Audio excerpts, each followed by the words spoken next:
चलिए इस वीडियो में हम लोग sp3 हाइब्रिडेशन की बात करेंगे। उसके पहले हमने आपको sp और sp2 हाइब्रिडेशन बताया था, उसका स्ट्रक्चर कैसे ड्रा करते हैं यह भी हमने आपको बताया था। और यहाँ हम sp3 हाइब्रिडेशन के बारे में आपको बताएंगे। चलिए वीडियो स्टार्ट करते हैं। When 1s orbital and 3p orbital are combined या मिक्सिंग। कंबाइंड या मिक्सिंग का सेंस एक ही है। कंबाइंड जब एक s ऑर्बिटल और 3p ऑर्बिटल कंबाइंड होते हैं, रीडिस्ट्रीब्यूशन ऑफ एनर्जी और ऊर्जा का पुनर्वितरण होता है। We get 4sp3 new orbital. तब हमको 4sp3 न्यू ऑर्बिटल मिलते हैं। इसी न्यू ऑर्बिटल को हम लोग हाइब्रिड ऑर्बिटल कहते हैं। This new orbital is called hybrid orbital. This phenomena is known as sp3 hybridisation. और यह प्रक्रिया sp3 हाइब्रिडेशन कहलाती है। फिर सुनिए, जब एक s orbital and 3p orbital are combined होते हैं, तब हमको कंबाइंड होते हैं और उनमें ऊर्जा का रीडिस्ट्रीब्यूशन यानी पुनर्वितरण होता है। तब हमको 4sp3 न्यू ऑर्बिटल मिलते हैं और इसी न्यू ऑर्बिटल को हम लोग हाइब्रिड ऑर्बिटल कहते हैं। और यह प्रक्रिया this phenomena is known as, यह प्रक्रिया sp3 हाइब्रिडेशन कहलाती है। चलिए देखिए, यह एक s ऑर्बिटल है और 3p ऑर्बिटल। 3p ऑर्बिटल देखिए यहाँ पर मैंने लिखा ना 3p ऑर्बिटल, आप यहाँ से भी समझ सकते हैं। एक s है तो एक s ऑर्बिटल और sp3 यानी 3p ऑर्बिटल लेते हैं। तो आप देखिए, यह एक s ऑर्बिटल और दूसरा यह p ऑर्बिटल, दो p ऑर्बिटल हो गए और यह तीसरा। आप चाहे तो यहीं पर 3 लगा सकते हैं, 3 हो जाएगा, लेकिन हमने आपको पूरा दिखा दिया यहाँ पर।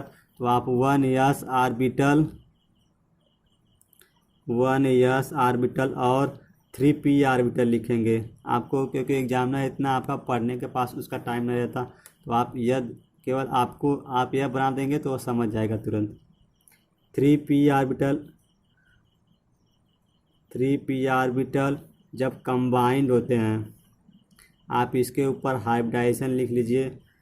कंबाइंड होते हैं, इनके अंदर हाइब्रिडाइजेशन होता है, तब हमको 4sp3 न्यू हाइब्रिड ऑर्बिटल मिलते हैं। 4sp3 न्यू ऑर्बिटल मिलते हैं जिसे हम हाइब्रिड ऑर्बिटल कहते हैं। देखिए, यह पहला हाइब्रिड ऑर्बिटल और यह दूसरा हाइब्रिड ऑर्बिटल और यह तीसरा हाइब्रिड ऑर्बिटल और यह चौथा हाइब्रिड ऑर्बिटल। इसी को sp3 हाइब्रिड ऑर्बिटल और यह sp3 हाइब्रिड ऑर्बिटल और यह sp3 हाइब्रिड ऑर्बिटल, यह sp3 हाइब्रिड ऑर्बिटल। अगर इसकी हम बॉन्ड एंगल की बात करें तो इसका बॉन्ड एंगल जो होता है 109 डिग्री और 109 डिग्री 28 मिनट का होता है। और इसकी geometry bond angle 109 degree centigrade और 28 मिनट का होता है। और इसकी हम ज्योमेट्री की बात करें, ज्योमेट्री इसका जो होता है टेट्राहेड्रल होता है। और इसकी ज्योमेट्री होती है वो टेट्राहेड्रल होती है। देखिए आप 1 2 3 4 यानी टेट्राहेड्रल। चलिए अब इसका हम एक सूटेबल एग्जाम्पल ले लेते हैं, क्योंकि आपके एग्जाम्पल में एक सूटेबल एग्जाम्पल के साथ पूछा जाता है। तो इसका सबसे अच्छा एग्जाम्पल मीथेन है। तो लिखिए आप यहाँ पर एग्जाम्पल।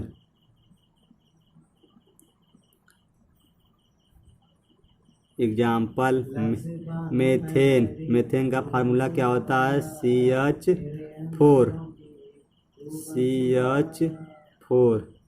CH4 इसका फार्मूला होता है। चलिए इसका अब उसी तरह इलेक्ट्रॉनिक कॉन्फ़िगरेशन करेंगे हम लोग।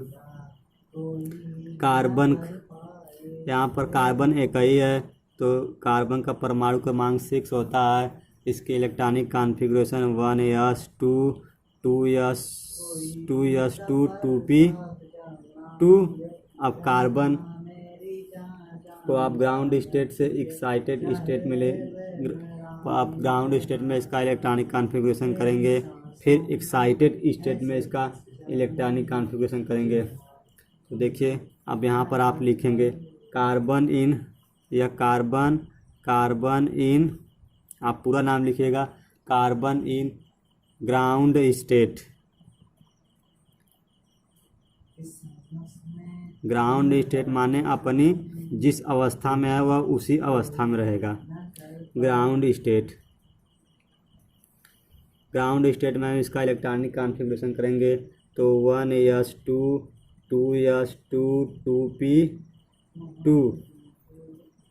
अब हम इसका बैलेंस सेल ही हाइब्रिडाइजेशन में कंसीडर करते हैं। तो बैलेंस सेल जो है उसका 2s2 2p2 यह उसका बैलेंस सेल होता है। इसमें दो इलेक्ट्रॉन फिल करिए, इसमें 2 इलेक्ट्रॉन है तो एक इलेक्ट्रॉन सिंगल इलेक्ट्रॉन फिलअप करेंगे।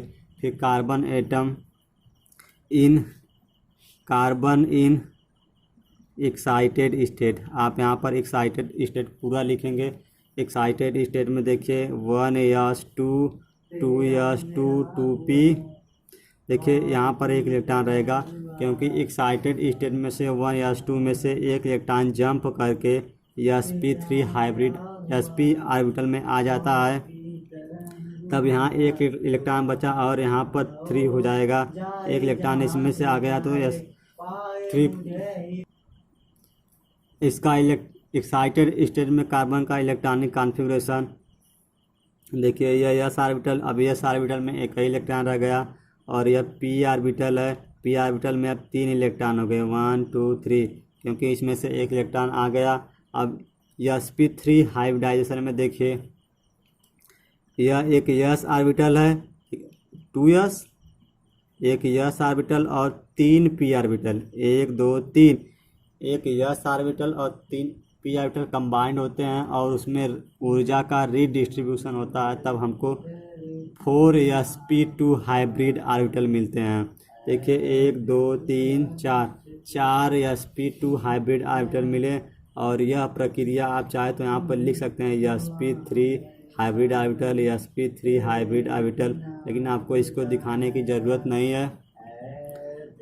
जब एक s ऑर्बिटल और 3p ऑर्बिटल कंबाइंड होते हैं और ऊर्जा का रीडिस्ट्रीब्यूशन होता है और फॉर्म करते हैं 4sp3 हाइब्रिड ऑर्बिटल। और देखिए यह 4sp3 हाइब्रिड ऑर्बिटल हैं और यह प्रक्रिया जो है वह sp3 हाइब्रिडाइजेशन कराती है। आप यहाँ पर लिख कर दिखाएंगे sp3 हाइब्रिडाइजेशन। अब हम इसकी जियोमेट्री ड्रा करेंगे sp3 हाइब्रिडाइजेशन। आप देखिए यहाँ पर p ऑर्बिटल है तो कार्बन, हमने आपको इसको पहले बताया था p ऑर्बिटल, इसको px py pz। तो आप पहले px देखिए, जब एक s ऑर्बिटल और 3 p ऑर्बिटल कंबाइन होते हैं तो हमको sp3 टेट्राहेड्रल इसकी ज्योमेट्री मिलती है। तो हम इसी तरह मेथेन मॉलिक्यूल का जो स्ट्रक्चर ड्रा करेंगे। तो यह कार्बन है, यह इसका sp2 एक ऑर्बिटल, एक हाइब्रिड ऑर्बिटल, और यह इसका दूसरा sp2 ऑर्बिटल, और यह इसका तीसरा sp3 ऑर्बिटल, और यह इसके ऊपर एक, इसकी जो है ज्योमेट्री टेट्राहेड्रल होती है। तो इसमें मेथेन मॉलिक्यूल में 4 हाइड्रोजन परमाणु लगे हैं। तो चारों को आप यहाँ पर दिखा दीजिए। यह हाइड्रोजन का इलेक्ट्रॉनिक कॉन्फ़िगरेशन करेंगे तो आप 1s, यहाँ पर 1s1, और इसमें s ऑर्बिटल है तो इसका जो शेप होता है वह स्फेरिकल होता है। तो यह स्फेरिकल शेप हाइड्रोजन आके इसके साथ जुड़ जाएगा, तब यहाँ पर सिग्मा बॉन्ड फॉर्मेशन होगा। इसी तरह दूसरा हाइड्रोजन, क्योंकि 4 हाइड्रोजन है, इसी तरह चारों जुड़ जाएंगे और यहाँ पर सिग्मा बॉन्ड का फॉर्मेशन होगा। फिर यहाँ पर वही बात, हाइड्रोजन जुड़ जाएगा, फिर यहाँ पर वही बात, हाइड्रोजन आकर जुड़ेगा और सिग्मा बॉन्ड का फॉर्मेशन होगा। देखिए हमको इसका जो है स्ट्रक्चर मिल गया। फाइनली हमको, आप फिगर का आप नाम लिख लीजिए यहाँ पर, figure formation of methane molecule, formation of methane molecule.